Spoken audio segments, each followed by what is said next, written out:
You are listening to the Enormocast. Recently, I was sitting there doing nothing when it hit me. Climbing wasn't feeling the way it used to.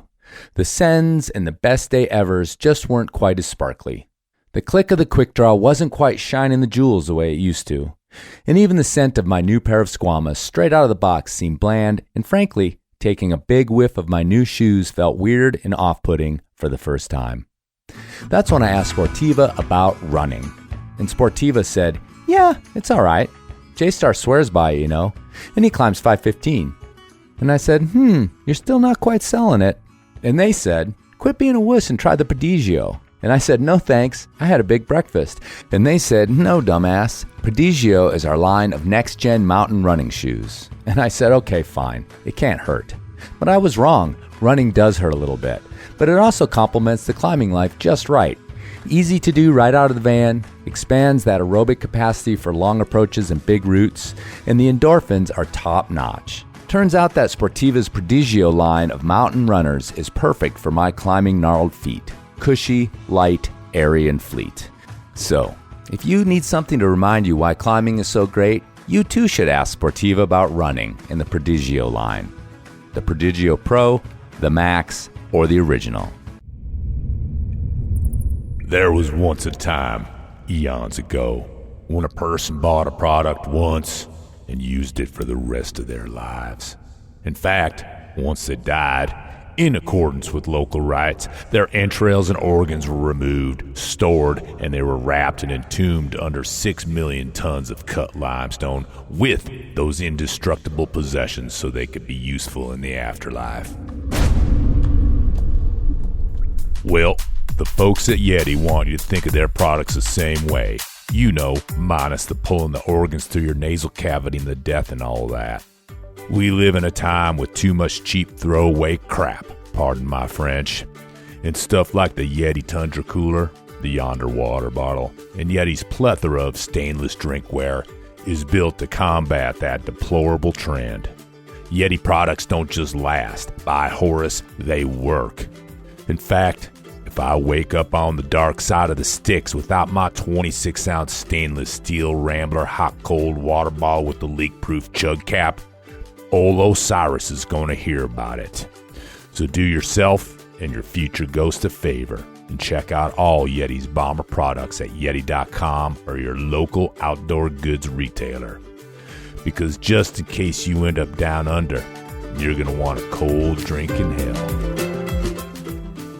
Hello and welcome to the Enormocast. This is your host, Chris Kalous. It is September 16th, 2025, about 11 a.m. here in Colorado, and this is episode 312 of the Enormocast, a conversation with competitor and rock climber Maya Madere. And we got this one face-to-face up there at the Arc'teryx Academy in Squamish, so thanks again to Arc'teryx for bringing me up there. Maya is a relatively new member of the Arc'teryx team, and it was awesome to pop on the fake fireplace in my hotel room and sit down with Maya. And though November feels a little bit far away at this point, we're having a great fall here in Colorado. We do not need to get closer to winter that quickly. However, I will be attending the Banff Mountain Film Festival again this year. Last year I went up there, got a few awesome interviews, including doing a live one in front of an audience with Barry Blanchard. You guys all heard that. I put it out afterwards. I thought it was a killer show. Of course, that's mostly thanks to Barry. And this year, I've got a live podcast up there with Elias Milroux. First thing I'll do is figure out how to pronounce his name the French way. I met Elias last year very quickly. Someone said, "You have to meet this guy." And in a bar at some sort of reception, we chatted a bit. So much energy, so exciting. This guy does these big, giant climbs with big ski descents along with big treks. Just puts these grand adventures together that involve climbing and skiing and wilderness travel. Awesome, cool guy. I bet most of you don't know too much about him, so I'll be happy to introduce him to you with that podcast. So the whole festival is from November 1st to the 9th. My thing is actually on the 8th, Saturday at 10 a.m. at the Rab Stage, which is on the campus up there. That event is free. However, If you want tickets to see the films, participate in all the different things that are going on during that week, you can check out banffcenter.ca, and that's center spelled the Canadian way, for tickets, information, everything else you need.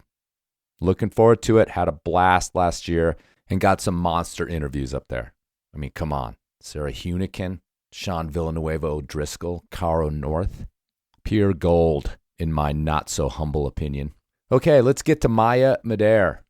You guys are well aware that interviewing comp climbers is a hole in my resume.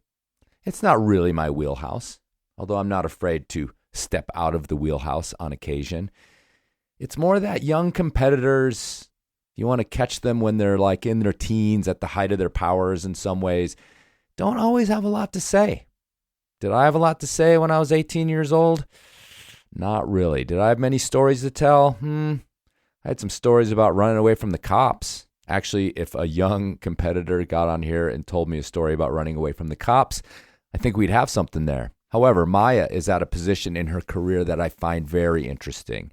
A transitional period. 1 foot in competitive climbing, 1 foot in professional climbing. Part of her heart is climbing indoors. A part of her heart is climbing outdoors. Is she being torn asunder by these different desires? Not really. But we do talk about that. She's also a Stanford grad in her mid-20s, so she's lived some life. She has some reflections. She's a thoughtful woman. Perfect for the Enormocast. All right, another face-to-face conversation with a very powerful woman, Maya Madere. First came the Archaeopteryx, a compact feathered dinosaur who dared to fly, maybe. But at the very least, they dared to be different with their cute little feathers out there strutting around like primal chickens. Tip of the hat to those mighty but mini mavericks. Then, some 150 million years later, one of them half-pint bosses was dug up, and its rebel attitude inspired the founding of Arc'teryx Equipment.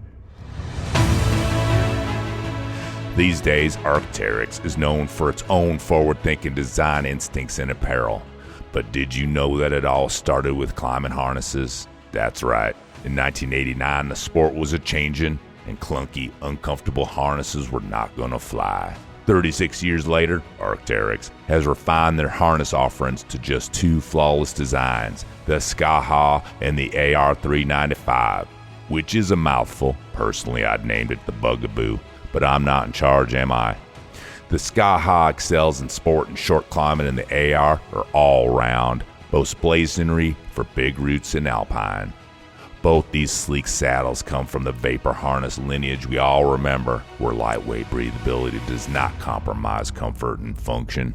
So check out them harnesses hiding amongst all that amazing apparel at Arc'teryx.com or your local shop. And fly off them routes with the same confidence that our little feathered dino friend took to the sky so long ago. I kind of wanted to open with a story that I read about, and it's something that the thought of which has terrified me for years. So I'd like you to maybe open with the time you ripped a bolt with the rock out of the wall. Yeah. Because I climb on, we have a lot of western slope chassis. I know you climb in Rifle, and some of the satellite cliffs out there are, of a more dubious quality, and frankly, Rifle can be too. So it's always something I've been afraid of, and I've seen people clean bolts, like be cleaning an old route that has bolts in it and clean something with a bolt in, but never has it. I've seen it fall with you. So tell me about that. Yeah. So I had this accident a few years ago. And I was extremely lucky to emerge relatively unscathed. But basically I was climbing at this cracked basalt cliff near Hood River, Oregon. I spent a lot of my childhood in that area for windsurfing. My family's like really into wind sports. Okay. So anyway, there's this little cliff like 10 minutes outside of Hood River in the Columbia Gorge. And it is this really interesting, like jagged basalt rock that's kind of these columns. And it falls apart. Like the rock itself is very solid, but it is in these detached columns that kind of can just fall off. And the whole cliff is like pretty chossy. Like the entire landing the entire ground is just covered in like chunks of rock that have fallen off. So, you know what you're getting into a little bit, but the cliff is like kept up pretty well and generally very well bolted. So even though it's like a little bit choss, it didn't really seem that dangerous. And I was climbing there with a friend of mine, and there was a bolt that was in this pretty solid chunk of rock, and the chunk itself, like, it looked like it was like strongly attached, but you couldn't really tell, because it was a pretty big chunk, and I kind of knocked on it and looked at it and hung on the bolt, like just took on the bolt a couple times, and I was like, okay, I think it's solid. And so I go for the next move and fall and whip on this bolt, and it wasn't like a super hard fall or anything, so the block must have actually been not very securely attached, but it was a chain draw, and it just yanks out this entire, probably like a 40-pound, like pyramid shape of basalt. And it fell with me and still attached to the rope because the draw was still attached. I mean, the bolt itself was solid. It was just like the chunk of rock it was in was not. And it fell and hit me as I fell. So I hit the end of the rope, and then the rock hit me immediately thereafter. And I was just really lucky that it didn't hit my head, because I was looking, like, as soon as I fell, I was looking down to kind of spot my landing and like where I was going to swing into the wall. I think it must have passed within inches of my head, because it hit my upper back and kind of gave me this like very clean slice down my upper back. Almost hit my spine too, which could have been also bad. I don't know if it would have like fractured a vertebra or anything, but it certainly would have like bashed my skull in if it had hit my head. Yeah, because I mean, it's zeroing in on you because it's like coming down the rope. Right, like, it was attached to the rope. It's like coming at you. Yeah. Actually, I didn't even realize it had cut me until I got back to the ground, and my belayer was like, oh my gosh, like, you're bleeding. And then he took a photo of my back, and I was like, oh, I should probably go to the clinic about now. But yeah, 10 stitches, like a week. I couldn't really, I had limited range that I was supposed to be using with my arm.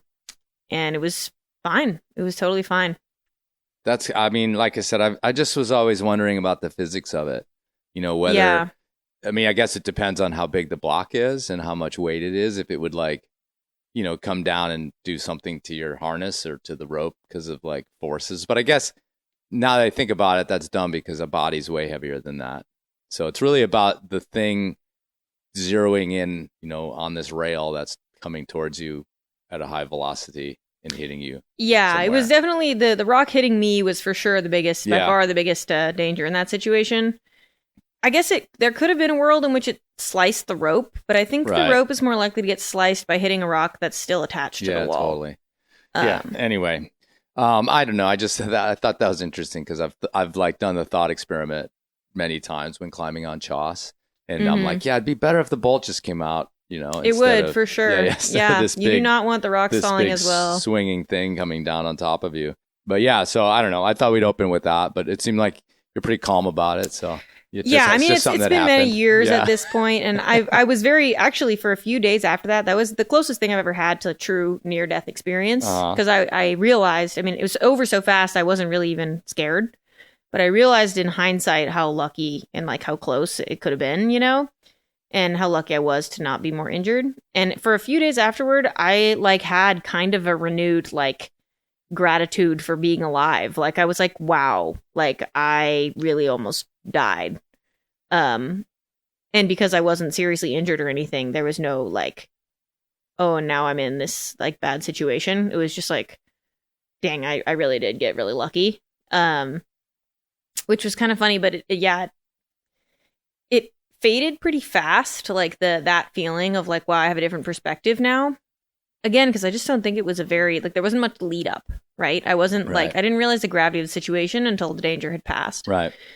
But actually, for years afterward, I developed kind of this like fear that set in like months after the actual incident. And I had a really hard time overcoming like kind of this distrust of gear. And like, I would have kind of like thoughts of like worst case scenario, like what if the rope breaks? Like what if this draw breaks? Like I had, until that point, growing up kind of climbing in the gym as a comp climber, you have this completely unshakable, illogical trust in the equipment that you're using. Like it's just not a possibility that the bolt could pull out of the wall in the gym. And, ideally, it's also probably not going to happen outside either. So I had kind of gone through my whole life being just like, oh, yeah, like the gear is like so over-engineered. it was basically a 0% chance in my mind that anything so unexpected like that could like really go wrong realistically. And after that experience, my faith in like the whole system was kind of shaken. And I kind of started to reckon a little bit more with like the reality of the situation, which is that like, yeah, everything is fallible. And like even beyond like human error of like operating the gree-gree and tying your knot, there are things that can go wrong. And sometimes the gear does fail, and sometimes the material you're relying on, whether it's like the rock or like you've made an anchor on a tree or something, that can fail too. And I had this irrational fear, like paradoxically, even climbing in the gym, even like very safe environments, I just started to subconsciously question everything.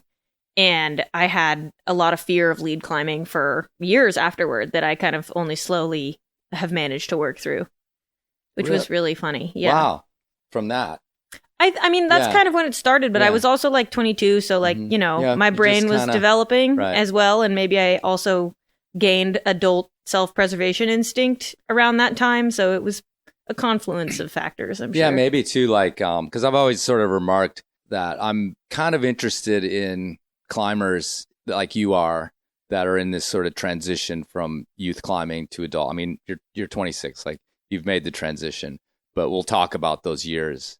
And one of the things I'm always interested in is the fact that like, if you're a youth climber, you have these intrinsic motivations, but so much of the stuff around you is sort of taken care of, you know? And then once you leave that kind of nest of the team and the parents and the coaches and things, that you do have to start reckoning with like your own decisions and what it all means. And so that could be like a little bit of it as well, as you've sort of taken the reins to your own climbing outside as well. Yeah, I think the youth climbing sphere has definitely changed a lot since I was in youth climbing. My parents were always like incredibly supportive, and they definitely made it possible for me to have that introduction to climbing. But I was always pretty independent in my climbing as a youth. I felt like the transition to open comps and like, I guess, taking more responsibility for my own climbing was pretty gradual and not that challenging for me. I think the transition from climbing like mostly in the gym to climbing outside kind of coincided with that, but that was one that I think involved a lot more growth. And I mean, it's still ongoing for sure. Right. So yeah, let's talk about like a little bit of a then and now with your comp climbing. You're still competing, and you know it was much more full on. It seems like a while ago, but sort of talk a little bit about the height of it. Like, how deep were you? Like, what was it? What was your life like when you were just fully in it? I see it as kind of a continuous journey. Mm-hmm. There was a time when a much greater proportion of my climbing revolved around competitions than it does now. But at that time, a less great proportion of my time revolved around climbing. So I actually haven't taken that much of a step back from competitions. Okay. I've just, all the stuff that I was doing in my life that wasn't climbing is now outdoor climbing. Which is kind of funny to think, because it's competitions do take up like a smaller amount of my mental space for sure, and a smaller amount of like my climbing energy than they used to.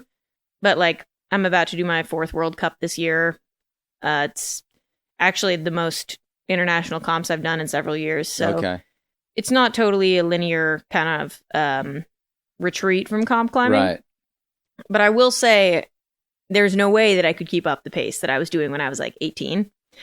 That year was probably the year I competed the most.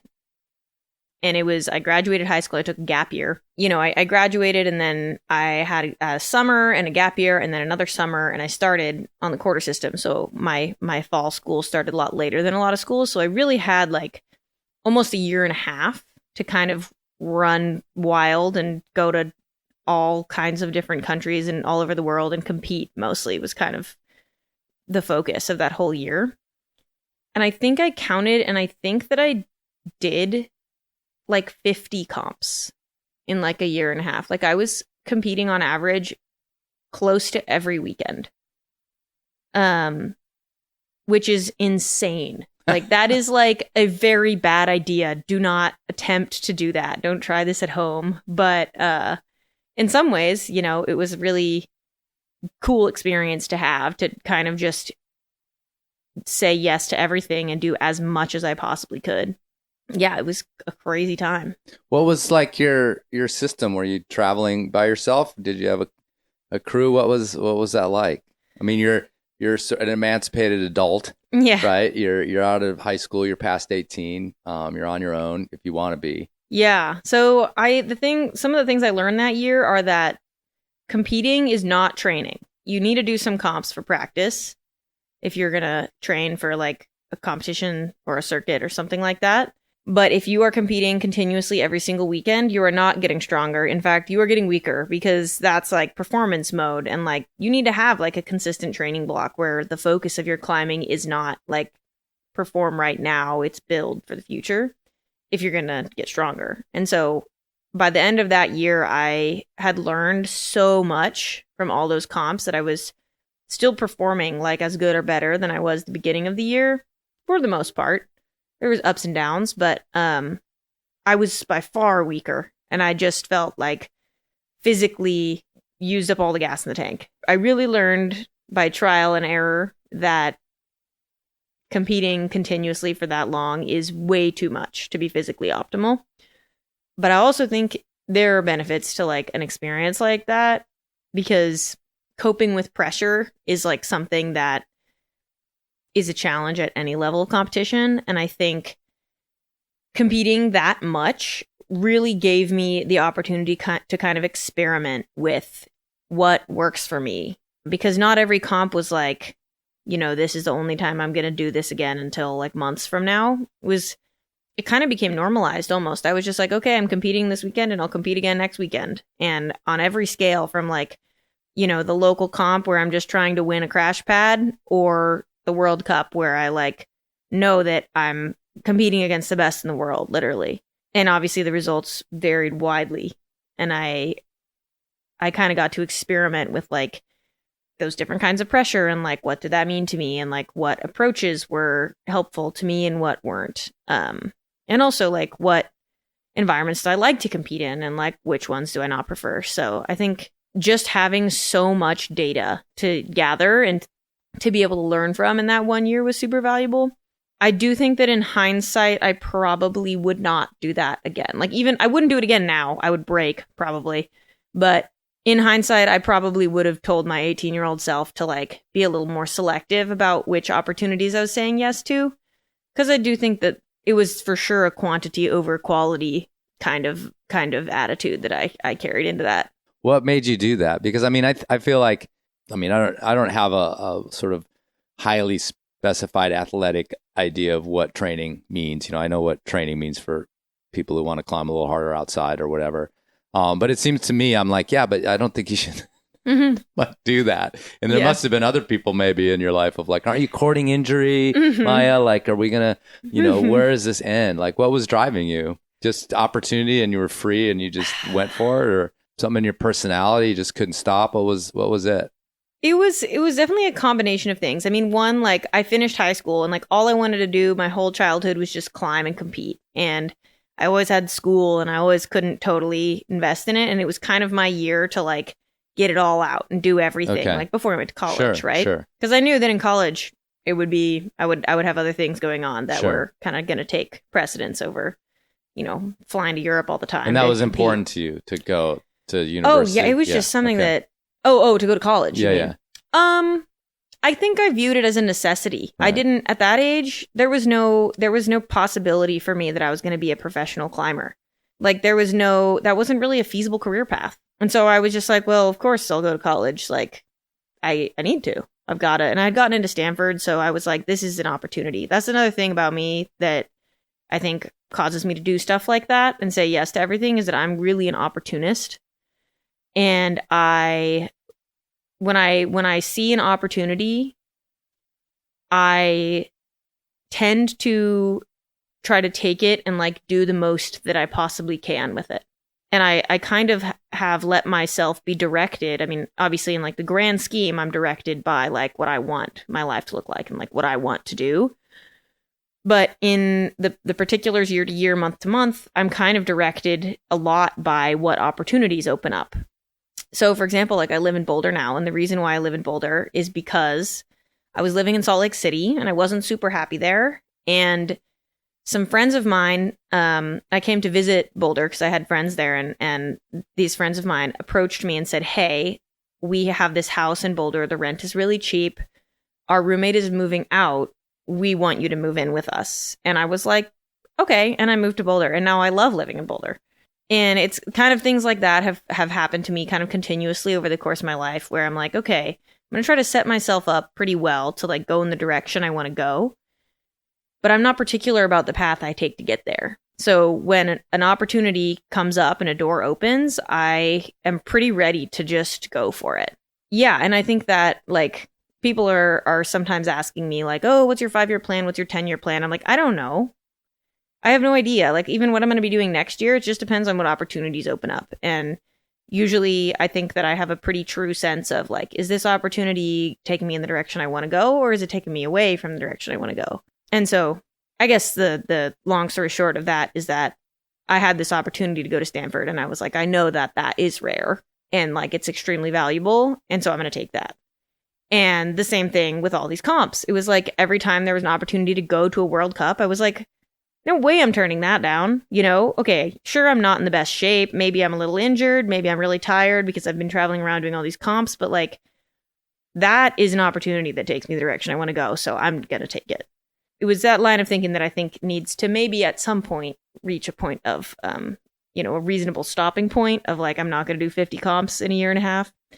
But that's, I think, been a big asset to me, honestly, in my career, is just being able to recognize, okay, this opportunity has arisen. Maybe it's not exactly what I envisioned, but it takes me in some roundabout way towards where I want to go. So I'm just going to take it.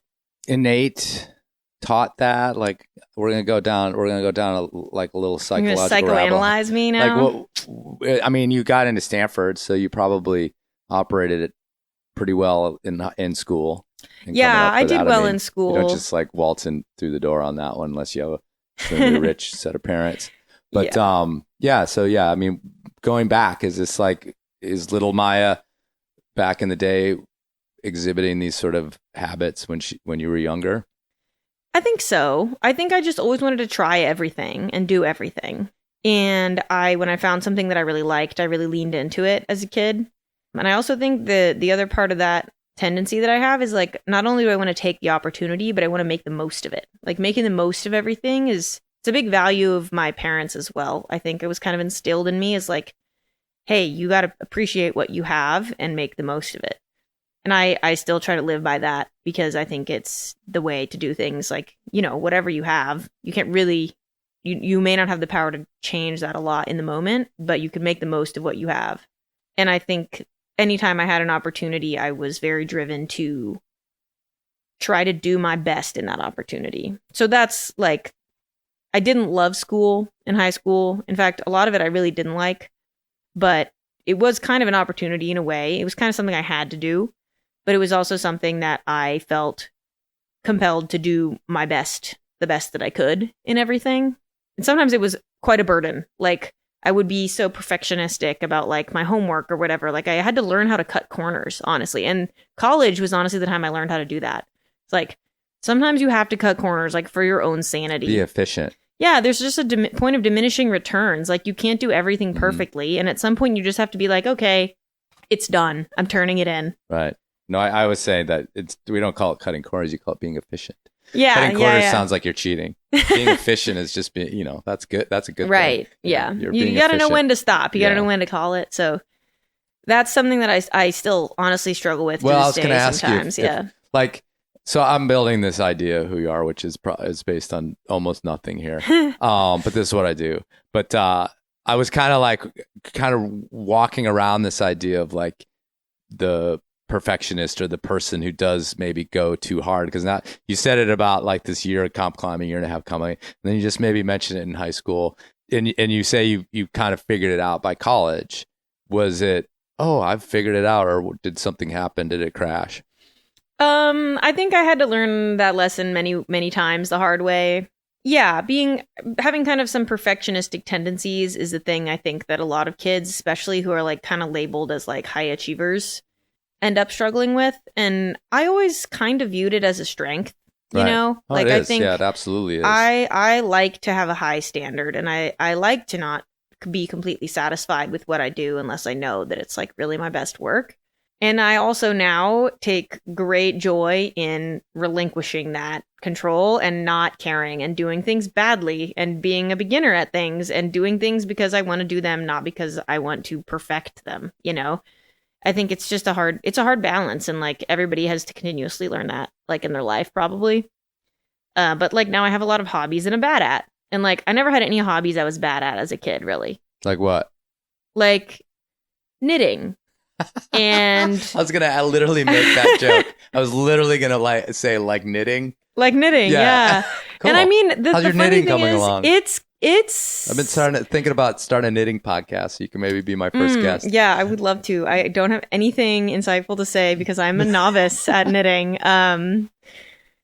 But yeah, I'm making my first sweater right now. Oh, great. It's this beautiful yarn that I think I got for my birthday or something. My mom gave me like a gift card to a yarn store, and I went and I bought this yarn, and it's so beautiful, and I've been saving it because I've been afraid to like use it on something that wasn't going to be perfect.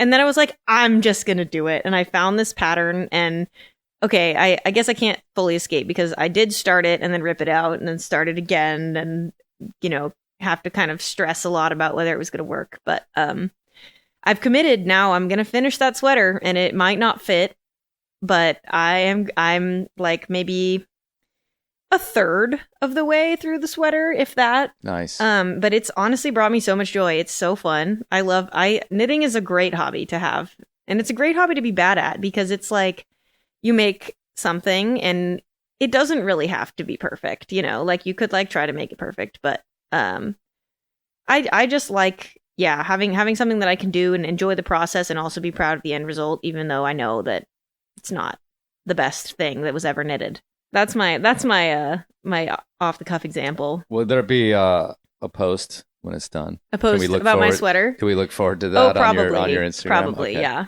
Cool. In a video or something somewhere, you talked about the comp feeling, like the being like the greatest feeling. This idea of marching out there and sending or not sending or whatever, but this feeling that you had was better than anything, which kind of started to go through my head when you were talking about this like comp grind that you were on. Yeah, can you sort of describe that and what is so intoxicating for you about it? Yeah, that's something that I think has kind of been the driver of like my obsession with comp climbing pretty much forever.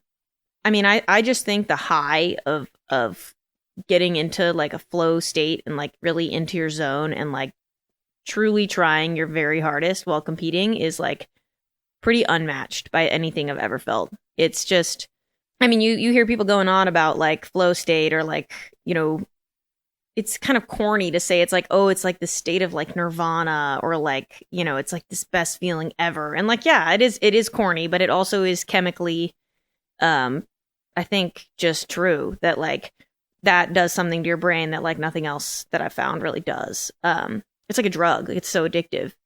And the thing that to me made it like so alluring is that you really have to work for it. Like this is not like a feeling that I'm talking about. Like every time I compete, I'm like, this is the best feeling I've ever had. Like, yeah, I can probably think of like maybe like 5 times in my life when I've had this feeling. And I think about it for months afterward. It's just the reason that I compete is like this ability, like that environment. Sometimes when the stars align, you can like tap into a level of effort and a level of performance that like you didn't know you physically had. And some people are really good at flipping that switch, and it seems like they can do it like every time without fail on demand. And that's like so amazing to me because for me, it's hard to flip that switch. And like the majority of my competitions are like, I'm trying to get as close to that state as possible and I'm trying to approximate it. But like, it's for sure not the norm for that to happen. There have been a few times in like my comp climbing career when I've had this feeling of like the lights and the crowd and like the whole environment just kind of comes together and like clicks you into like this fifth gear that is something I have only ever really gotten to access in that context. And I kind of remember like the first time that I was like, wow. And that was, I think I went to Youth Worlds in Innsbruck in 2018, maybe 2017. I think it was 2017. So this was like maybe the start of my gap year, because I would have been 18. Yeah, it was that first summer. And I didn't have many expectations going into the comp. I squeaked into finals in the 6th spot, which was the last one in those days, bouldering, which was my discipline of choice in those days. And it all came down to the final, like the last boulder in the last round. And the first move was like a dyno, and I was falling over and over again. And then I just dug deep and I did the dyno and I sent the boulder. And I just remember like the flooding of endorphins, or maybe not endorphins, it was like adrenaline that like went into that. Like while I was climbing on the wall, I was bleeding from my wrists and my fingers because I was like wrapping these textured fiberglass holds, and I like stopped feeling the pain, and I was like, it was surreal. It was like, I want to say it was an out of body experience, but it was like the most in body experience I've ever had. In that moment, I just remembered like so vividly. And for like years afterward, I just was like, this is why I do this. Like I've been doing this my whole life, like been so driven, and like I loved it so much, and I never really knew why until that moment. And I was like, this is why I do this. And I have spent the last 7 years since I was 18 just trying to get back to that moment in a good way. Right? I'm not like I peaked in 2018 and 2017 and I'll never do that again. I'm laughing because it's like you did disqualify that, because part of me was like, oh man, like it's good that you qualified it, because part of me was like, well, damn, I don't know if she's ever gonna get there, you know. Like, and maybe I won't. But like, I just think there's not that many people that actually know what that feels like, and I don't think there's that many people that actually like it too. Like, I mean, like I said, not to extend the drug analogy too much, but like, it's not. I don't think it's for everyone, and I actually don't know if it would work for everyone. Like, I've just found the combination of external environmental factors and internal actions I can take to trigger that. And it's really hard for me to get there, but it's worth it to me to keep trying. And I've had a few experiences since then where I felt like I tapped into a similar state, you know? Right. And I was like, wow, like that was incredible. But yeah, I mean, years go by and you're like, I wonder if I'll ever feel that again. For sure. And then you get closer and you get further away and you're like, yeah, I don't know. But I'm at a place right now where I'm pretty motivated to keep trying. So for what it's worth, I'm not washed yet. One of the first things I saw before I kind of, got hooked up with you for this and through another media thing that we did this spring, when I first kind of was like, oh, who's this woman, was the under construction video. Oh, yeah. Which is, it's like a clever kind of conceit of this comp climber and then outdoor climber and then learning and things like that. And and I think it encapsulates a part of your story, but it's not as, like you're saying, it's not as simple as like, oh, now I'm climbing outdoors and I need to learn how to put bolts in. But nevertheless, like it's thematically this thing. And I was kind of wondering, also looking at some of the other stuff you've been involved with climbing outdoors, big projects and long-term things. And like, I'm like, man, I don't think that's going to feed the, the need for this thing, but maybe it is. And I was kind of trying to think of like, is a difficult red point going to be a substitute, or does it get you near that, or what are sort of the differences? And I don't know if you've thought about those differences, because I was reading about a route Still Life, I think it's called, in the new, and I think it was, I read a bunch of stuff, so I might be confused, but it was a multi-season thing. You had to go back. Yeah. So actually, I love that you just asked that question and linked those things, because that's actually just what I was about to qualify this whole tangent. But it was so different in the idea of like, because I know you can get into this grind with a project, and it can be just like, oh, I'm here, like I'm at the factory punching the card today to get link, or to get, and now the weather's terrible or the humidity's bad and I've just wasted my day. But anyhow, Yeah. Mhm. So tell me a little bit about like where you can kind of draw on that experience for, whatever it is, motivation, the same kind of motivations you were drawing to go from comp to comp and try to perform in that arena. Yeah. So I think the funny thing too is that for a while after I kind of started climbing outside more, I was like, well, climbing outside is really fun and I really like it, but it's never going to fill that niche that comps can fill. It's never going to be a replacement. And until I did still life, I was pretty certain of that. But actually the experience of trying still life and eventually doing it really like made me think differently about it. Like I'm still not, I still think comps have something uniquely valuable for me.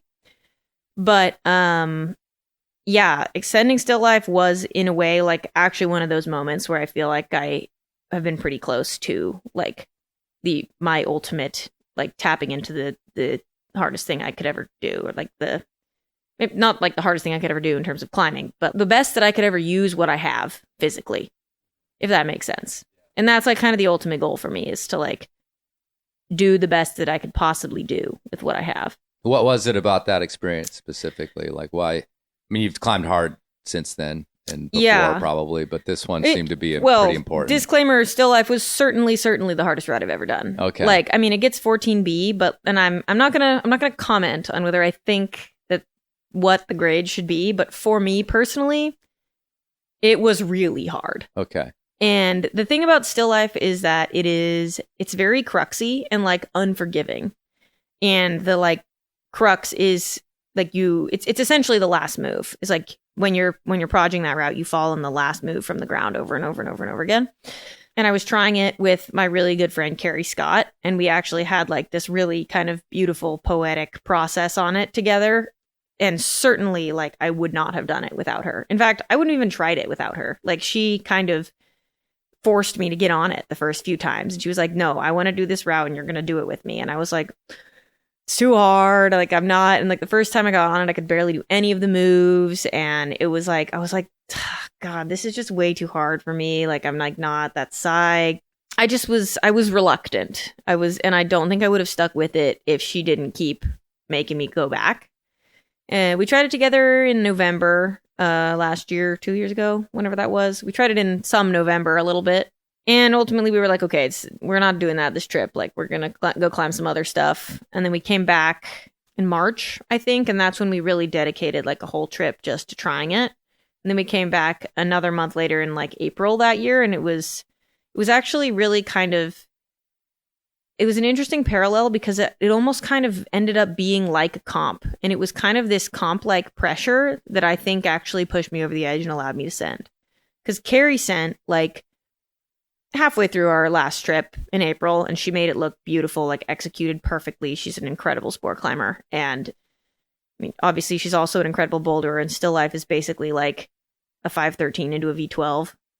It really displayed, I think, like a lot of the skills required for both hard sport climbing and hard bouldering, which is another thing that makes it a cool route. But anyway, Carrie sent, I was super psyched. Like that was kind of our goal, was like for at least one of us to do it, and it'd be great if both of us were going to do it. And I was getting closer and I was following the last move over and over. And, we knew it was our last trip of the season. Temps were kind of warming up, and I had something else going on that I had to, like, I couldn't really extend the trip that much. But basically on our last day of climbing, I got really, really close, like almost stuck the move from the ground, almost did the route, and rebooked my flight the next day. No, I rebooked my flight that was supposed to be that night for the following day so that I could have one more half day on the route. Like not even a full day. We'd been climbing in the evening, like afternoon, evening. And for the first time at all in our entire process, we went in the morning so that I could try it for one last session before my flight. And we got there, and the crimp was in the sun at the top. And I was like, okay, we have to wait. Like we have to wait for it to go into the shade because it's like the tiniest, most razor crimp, and it's like the most keyhole of the entire route. So I went up once and I like felt it, and I was like, okay, and the sun is also, you can't see the hold because the sun was shining on it. And so I was like, okay, we have to wait for it to go in the shade. We're waiting. I'm like, okay, I think it is going to go into the shade, like with enough time to try before we have to leave the crag for me to get on my plane. Like, it was a very hard cutoff. And so I don't remember if I tried it once after it went in the shade before I sent, or if I really only had one go. But either way, when I pulled on, I knew that that was my last go. And I was like, in my head, I was kind of like, well, maybe if I fell, like I could get, like if I fell or like low in the route, like I could maybe rest enough and get back on. But like realistically, like it was the last go of the last trip, of the like the last hour of the last session of the last trip of the season. And like, if I didn't do it then, it was going to have to wait at least till fall, probably again till spring, because when we went in the fall, like I don't climb really well in the cold and the damp, and November is tough. Anyway, all that to say, I had one try, like kind of how you have in a comp, and I had this time pressure, and I, in that moment, which is something I've very, very rarely ever managed to do in my whole life, was somehow able to like relinquish the control and be like, I'm just gonna give it my best shot.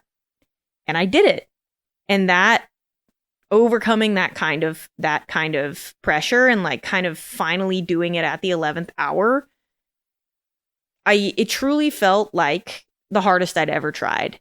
And like I was riding this wave of like euphoria for days. Like, okay, days is maybe an exaggeration, but like I remember like driving to the airport and being like feeling like this calm, like this kind of serene calm, and being like, wow, that was kind of it. Like that, I understand now why people are like, outdoor climbing is better than comps.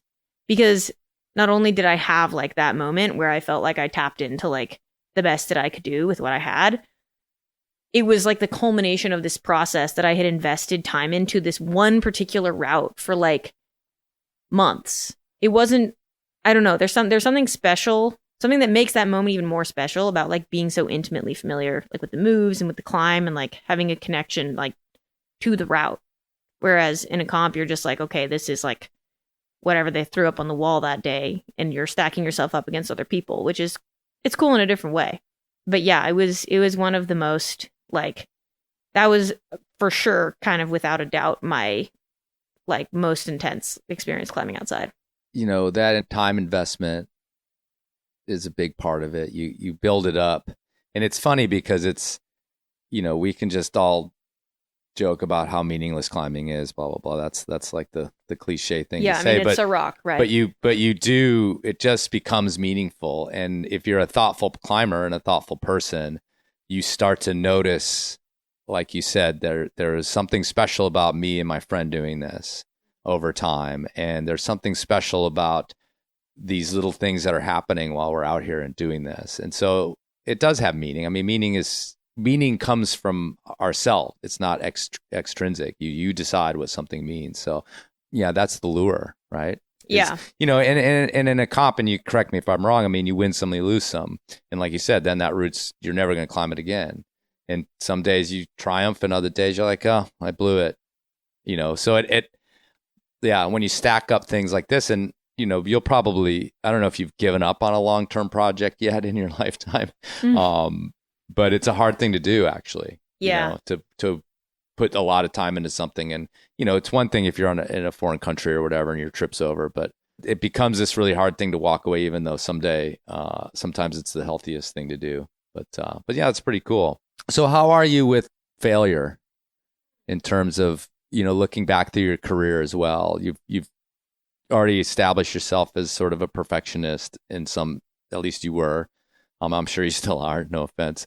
You don't just cast that off, like, yeah. But you work with it. You find ways to live with it, or to reduce its impact on you. But it's a big part of competition climbing. It's a big part of red pointing and also bouldering. It's a huge part. What's your kind of evolution of attitude towards failure? I think I have gotten a lot better at shaking off failure throughout my life, as one does as you experience more and more failures. I think it just gets easier to be like, you know what, I didn't do the thing, and that's okay. I reframe things to kind of avoid so harshly delineating between success and failure.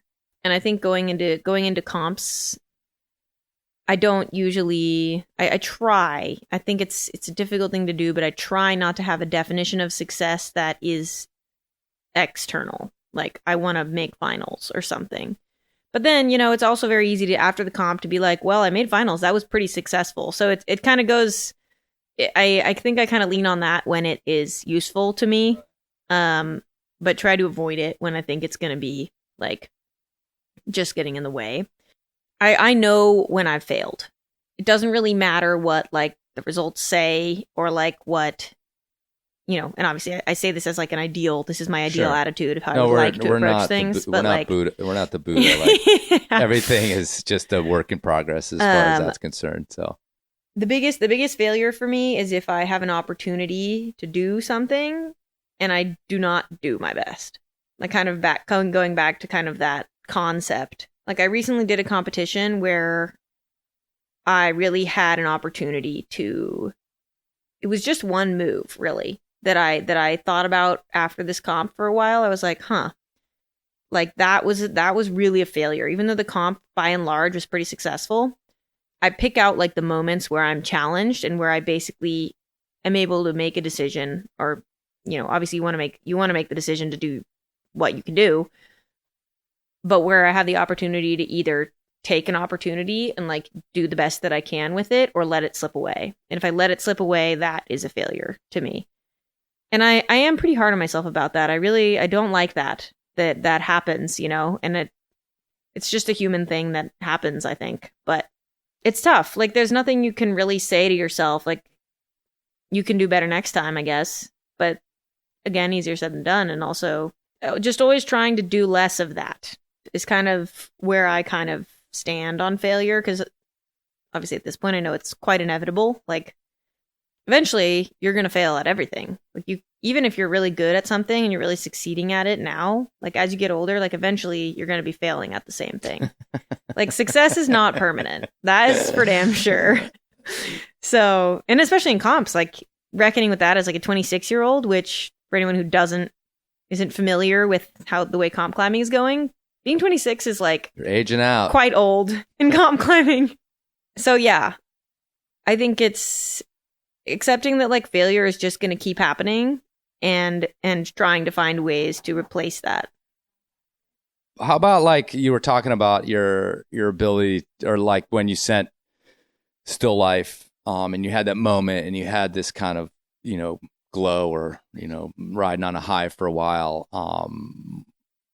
How do you do with that though? It's an interesting question I've asked a lot of climbers, whether it's a sport climbing project or some mountain route, some huge alpine route that they had to go back for and then consume them for so long. Like, what about that feeling of, the week after, the 2 weeks after? Like, have you ever sort of won a comp and then dealt with that kind of low that sometimes comes with it afterwards? Oh yeah, we call it the post-comp depression. Yeah. But actually, I think the post-comp depression has more to do with like, it's like a cyclical thing. Like it actually doesn't get that affected by how I do at the comp. Right.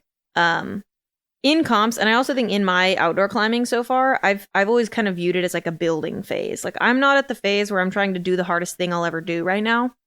Like, at least I sure hope not. Because I don't want the hardest thing that I'll ever do to be the grade I can climb right now. I don't want it to be like, the grades are, I guess, maybe a silly way of measuring things, but like I want to do something right that I can't do right now in my life.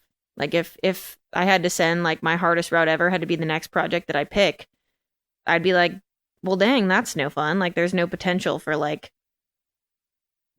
continuing to grow.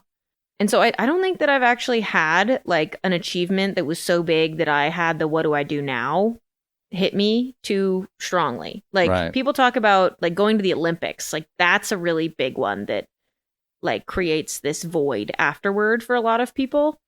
And it's been interesting to see, like I knew that was a phenomenon that happened to elite athletes, but like it's been interesting to see it happen in the climbing world too, now that climbing's in the Olympics.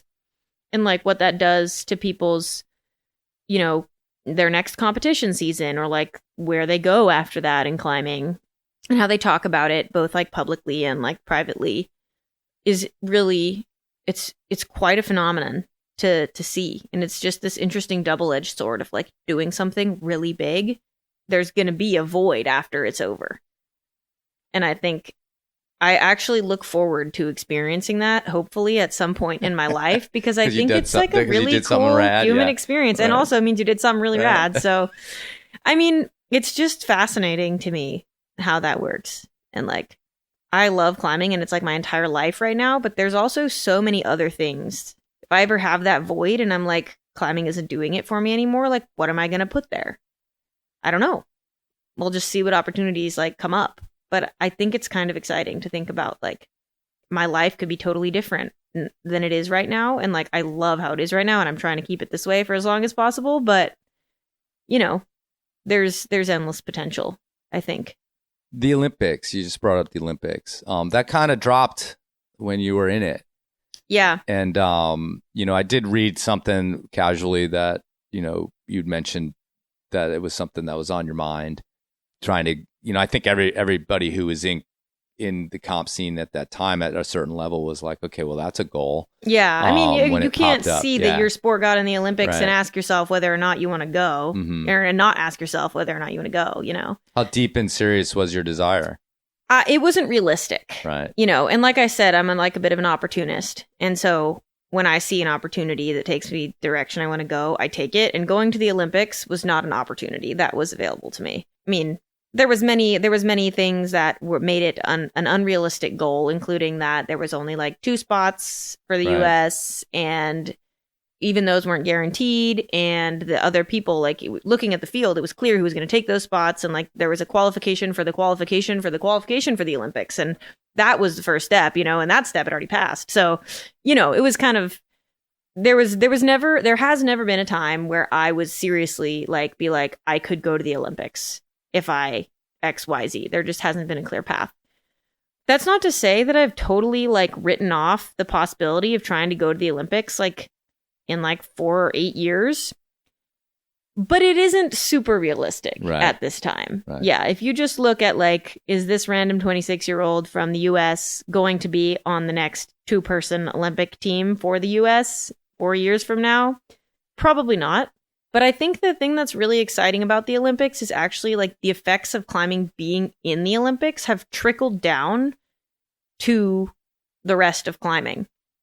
And for better or for worse, has totally changed everything about the competition scene. International, domestic in the US. I'm sure domestic everywhere else too has been changed very greatly, even down to like the gym culture and like the training opportunities that are available. And even into outdoor climbing, like the huge boom in popularity, like I'm not saying it was totally caused by climbing being in the Olympics, but it certainly played a role. And I don't think I would be where I am now if not for the Olympics, if that makes any sense. Like, even though it was never a direct line from, like, I was never, like, involved with being in contention for or going to the Olympics, but the fact that climbing was in the Olympics at the time when I was, like, in the thick of competition climbing had somehow this butterfly effect that kind of landed me in a position where I could be a professional climber. So, yeah. It's kind of crazy, like, how that worked out. And yeah, to answer the question, I'm sure you want to ask, like, yes, I will go to the Olympics if I ever can. Right.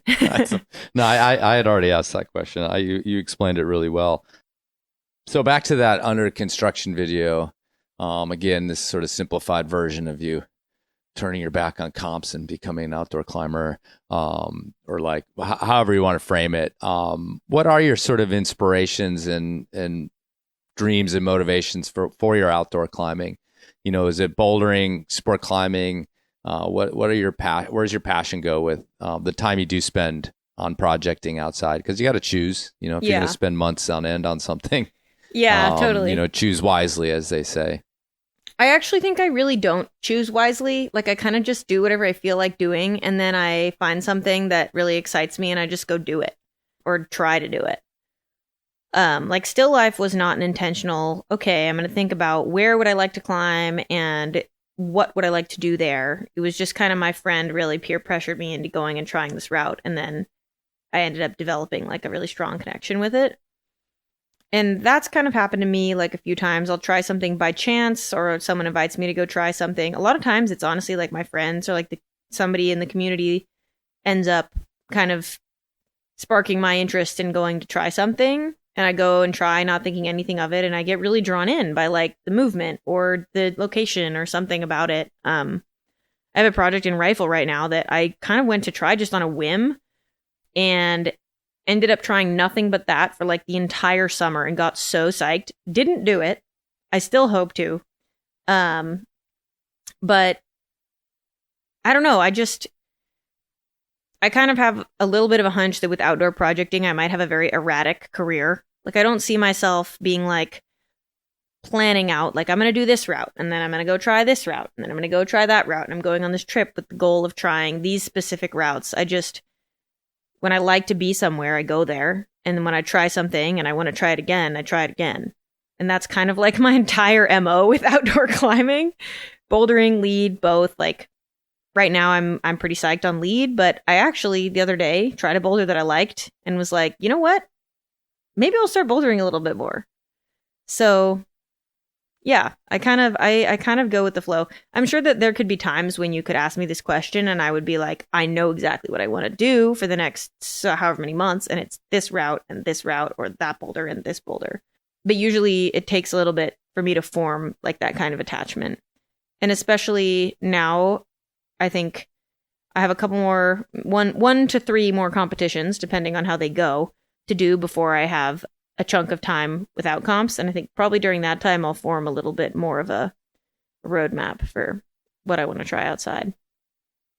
Are you dedicated to, when you get into mode working up to these comps, are you the type of training where you just ditch outdoor climbing?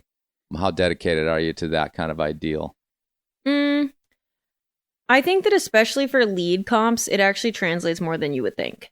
And I've my opinion on this has changed over the years, and I've kind of swung back in the direction of like, being good at climbing ultimately just means being good at climbing. And yes, like, the style is very, very different. And yes, of course, you need to train in the style that you're going to be competing in, because you need to be good at those specific skills.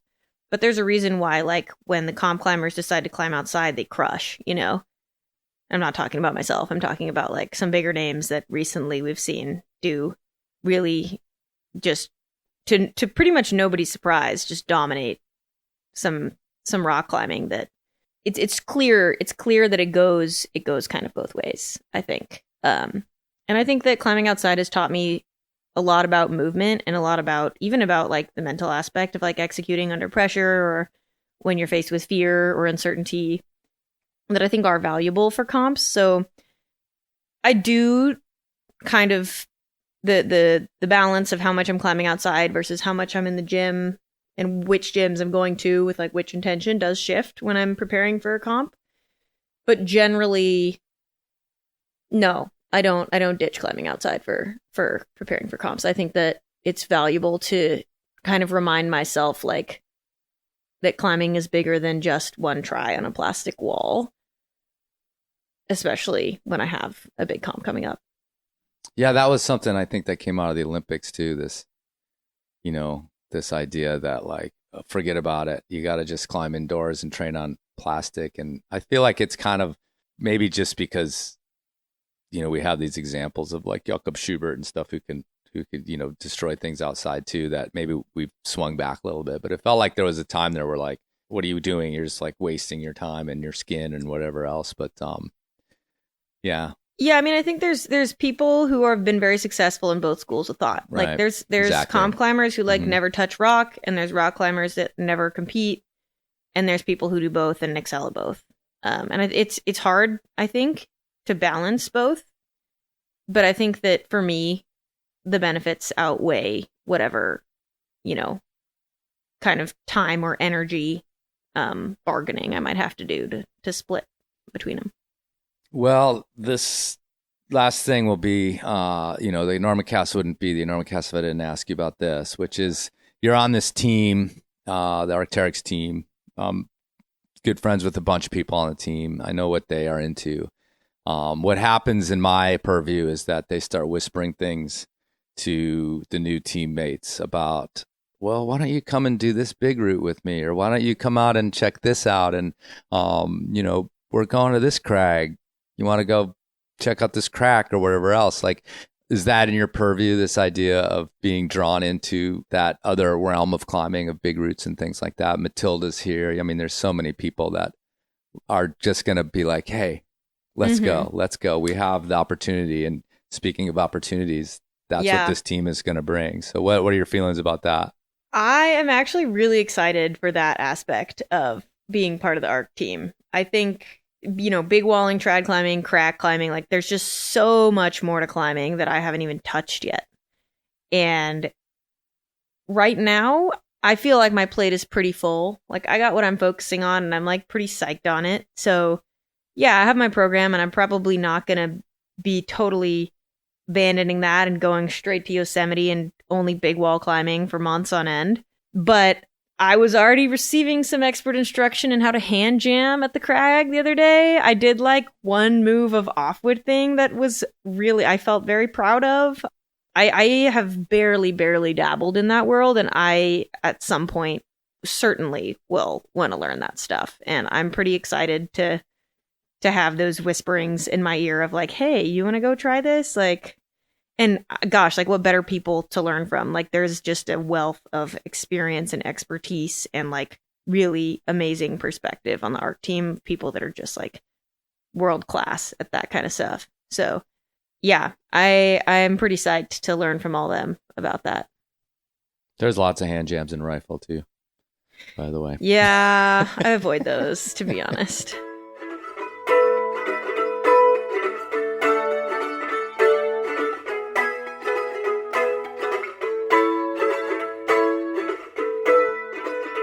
All right, folks, thanks for listening, and thanks to Maya for showing up, sitting down. She was very active in making that happen, and I always appreciate that. You can, of course, follow her on Instagram at MayaFM3. That under construction videos available on YouTube, of course. And I think we can look forward to a lot more cool shit from Maya. And personally, I'm hoping to run into her in rifle this fall. And speaking of fall, man, it's nice here in Colorado. 70s, partly cloudy. So good. I hope it's good where you are and you're getting out and, of course, checking those knots. You've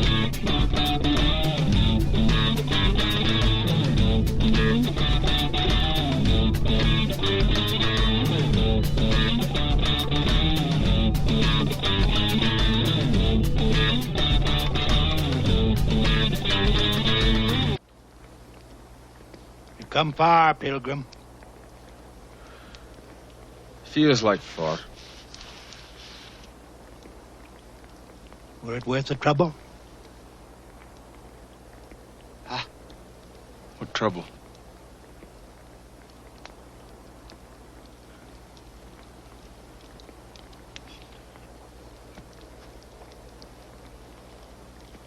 You cook good rabbit, Pilgrim. Cold up here. What brings you up so high? Grizz, Grizz. avalanche took the cabin. Lost my mule. We swum out of it. Well, no matter. Wasn't no Grizz left anyway.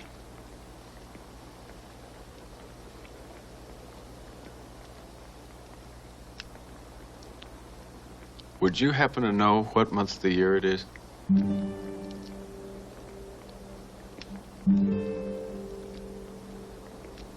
No, I truly wouldn't. I'm sorry, Pilgrim. March. Maybe April. March, maybe. I don't believe April. Winter's a long time going, huh?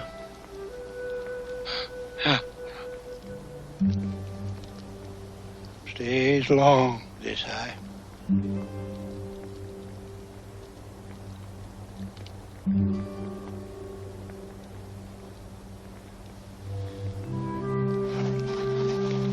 March is green, muddy months down below. Some folks like it.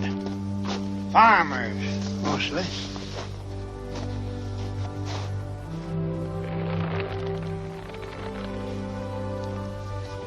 You have done well to keep so much hair when so many's after it. I hope you will fare well.